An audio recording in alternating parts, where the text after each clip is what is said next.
All right. Hey, you fear, uncertainty, doubt. Welcome to another video by this guy outside.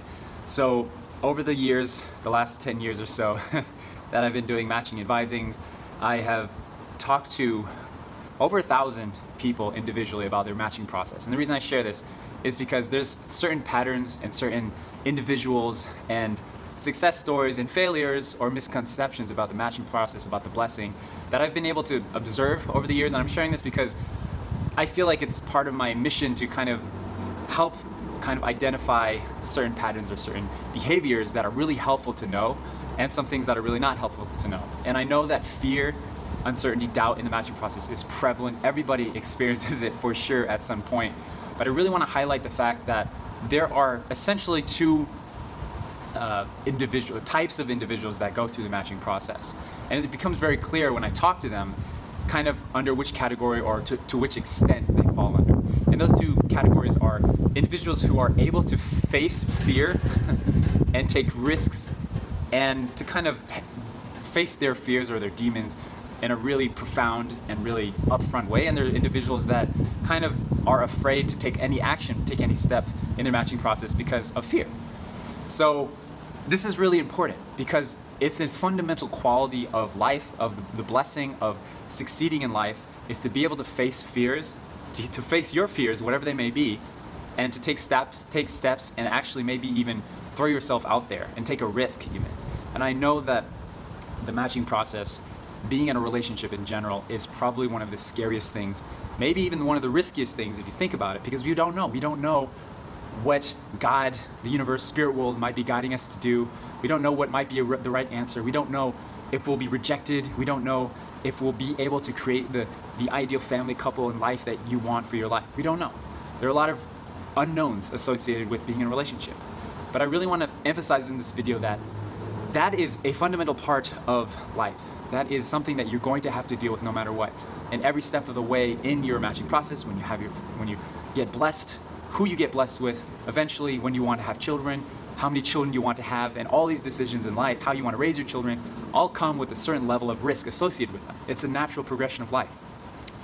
But if you find yourself stuck in a rut or in a ditch where you just are unable, you're paralyzed because you're overanalyzing the situation or what might be the right way to go, or you're just afraid to take a stab and to be in a relationship or to approach someone or to approach a family, if you're in that situation, then I really would encourage you that, you maybe have to look deep into yourself and ask yourself, why is it that you're experiencing this fear? Why is it that you're afraid to take a step? There's some people that I work with that are, well into their 30s, right, 30s and plus, and I talk with them, and they've had so many opportunities. Some people have had so many opportunities to say yes to an opportunity, to say, okay, I'll go for it.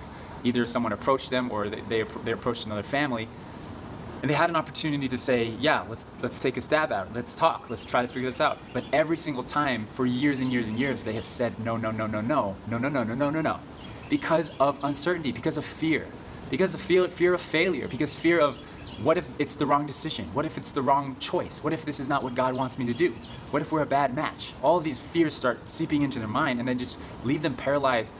And if you're in a situation where you just are afraid to say yes, to take a leap of faith, then more than likely your life will unfold, your situation will unfold that you just say no, no, no, no for so long, and then your whole life will be just uncertain. You'll just live in that uncertainty constantly, and you'll receive the blessing, you'll have a family, and you always have that in the back of your mind, is this the right decision? And then on the other side of the spectrum, there's individuals that I've met that are willing to take a stab, to take a leap of faith, to maybe get hurt along the way, take a risk. The thing about the matching process that we've developed is that it's a systematic process to mitigate the chance of rejection, the chance of pain, the chance of heartbreak, any of that emotional turmoil that comes with relationships, typically, And it's through a matching process that you can actually intentionally, step by step, make decisions together. Step by step, you can communicate with someone, with a family, and make decisions together and go from there. But more than anything, I want you to think about what your fears are around the matching process, around the blessing, and really address that and think about that and consider that. Maybe your fears are more internal and more deep than you realize. Maybe it's not just, oh, I'm afraid of rejection or I'm afraid of failure. A lot of people, if I'm really honest, that I talk to, they have a fear of not only failing, but looking like a failure. is if I start a matching process with somebody and it doesn't work out, what will that look like to my family, to people around me? How will that impact my ego, essentially, my image of this perfect individual? I've talked to so many people like that. So what kind of fears do you have? Do you have a fear of being found out of something? If you have something that's holding you back in your life, like an addiction or a bad habit or bad mindset or a negative attitude or strong negative emotions like anger, frustration, stress that you don't know how to deal with in a healthy way yet. Maybe you have relational issues with your parents or your siblings or anyone. Maybe you have certain baggage that's weighing you down. Then have the courage to face those fears and address those. If you have a pornography habit or addiction, have the courage to face that fear and actually get rid of it. Join High Noon or do anything. Get therapy. Get a counselor. Do whatever you need to do. Get a life coach. I don't know. Do whatever you need to do to face your fears. You know what you need to do. But unless you're able to face those fears, that uncertainty, that doubt that's always in our minds, then you're not going to progress in your life. You just have to take the leap of faith. Anybody that you respect in your life, anybody who is successful that you view and respect tremendously and you trust in your life, any couples or families out there, I guarantee you at some point they had to take a big risk. They had to take a big leap of faith. And they had to be in a situation that's uncomfortable. And more than anything, it takes a little bit of courage. It takes a lot of guts, a little bit of risk taking, and you can get anywhere you want to be. It's just a matter of figuring out your vision for your life, your vision for what kind of spouse, what kind of person do you want to be. Not what do you want to have, not who do you want to have, but what kind of person do you want to be? What kind of spouse do you want to be? What kind of parent do you want to be? What kind of son or daughter of God do you want to be? And if you can take steps every day fearlessly, live in fearlessness and courage, then you can get there, I promise. And it might be a little rocky at sometimes. There might be some ups and downs around the way, but you have a community, you have your family with you, you have people to support you. You have these videos. You know, there's a lot of fear that comes in. Another common thing is fear about being rejected. This is a huge thing. Fear of being unvaluable or unpleasant to a partner. Maybe you're a little overweight. Maybe you have a weird accent. Maybe you talk with a funny quirk or whatever. Maybe your skin color is a little this or a little that. Or maybe your hair is this or that. I don't care. I don't care. We all have those things, you know. We all have internal or external qualities that are unfavorable or just scary to face or scary to show to somebody or fear of just being rejected. Or maybe you've experienced rejection before because of something or some experience that you had. Maybe you had a previous relationship, you know, that you're not proud of. Or maybe you made mistakes that you're not proud of. We all have those, I guarantee you.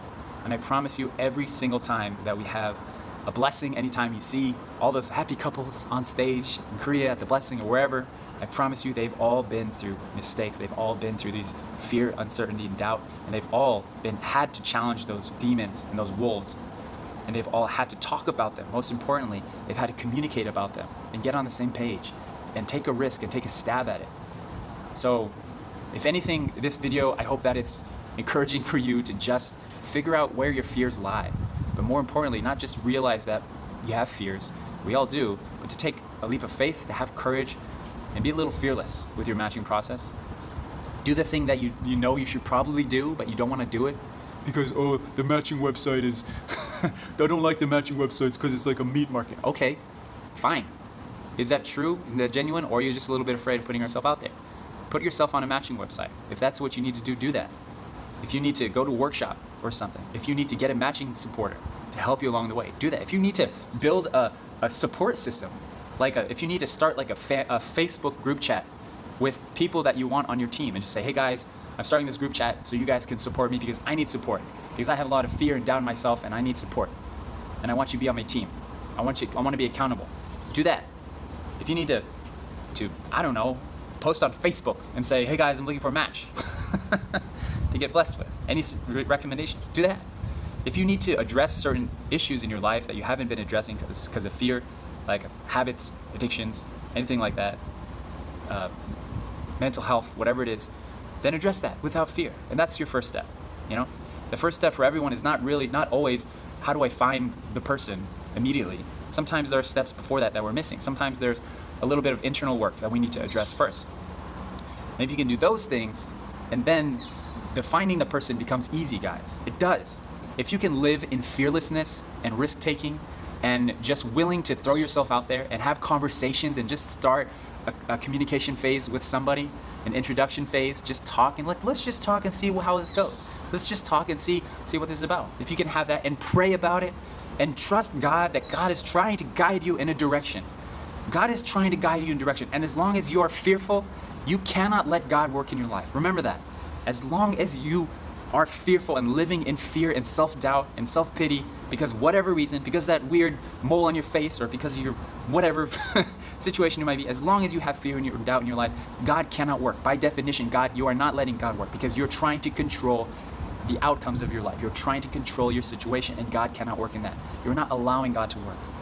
If you live in fearlessness and trust and just letting go of your ego, like I said, I've talked with people who have such a big ego that they can't even let go of the idea of looking like a failure. Not even fear of failure itself, but fear of looking like a failure. This is huge. This is why the vast majority of people don't even start something. It's because they're afraid of looking bad. They're afraid of the consequences of seeming like a failure or failing and dealing with the results of that. Anyways, get a piece of paper, write it down on your phone or on a journal or whatever. What am I afraid of? What do I want to be courageous about? What's my next step? What have I been avoiding? And what can I do today, not tomorrow, what can I do today to start this snowball effect of fearlessness and courage in my life? And if you have stuff that you want to work on, like you're a little overweight, or you're facing a porn addiction, or you, I don't know, have self-doubt or mental health issues, whatever it may be, I don't know, there's a ton of things that it could be. Start working on that stuff. If that's your first step, then do that. Have the courage to do that. And I promise you, you'll get there. You will, all right? Stop this nonsense. Don't be afraid. Stop living in doubt. Don't doubt yourself. If you doubt yourself, what do you think God feels? You think God is doubting you? Right now, that little God inside your heart, the little God inside your being that's just glowing there, you think God's like, oh, I don't know, I made all these children, but this child right here, I don't think so. There's nobody for this person, no way. You think God thinks like that? Absolutely not. God is trying to nudge you, to push you a little bit. God can't control you at all. Sometimes you wish God would just show you or tell you a dream, like, do this path, do this thing. God cannot do that, because that would take away and undermine your responsibility, your portion of ownership in your life. God is nudging you though. Son, daughter, please just have some faith in yourself. Have some courage in yourself. Go in this direction and you'll get there. That's how God is. God is a parent that's giving you opportunities every step of the way to make the right choice, to make a responsible choice, to make a fearless choice. And God has been living fearlessly for all of eternity. All of your life, God has fearlessly been working with you. So it's time to give God a chance, I think. And listen to your conscience, listen to your heart. And you'll get there, okay? Don't worry. You have a community, you have support, you have people around with you. Okay, be sure to watch the other videos on this channel. We're just making these because we're trying to get all of our experience over the years into one platform where you can just kind of consume everything. And if you want to find out more about this actual process of the matching and really go in depth into what this is all about, what the blessing is all about, check out MatchNet. It's matchnet.us. And that's everything we have. All right, take care.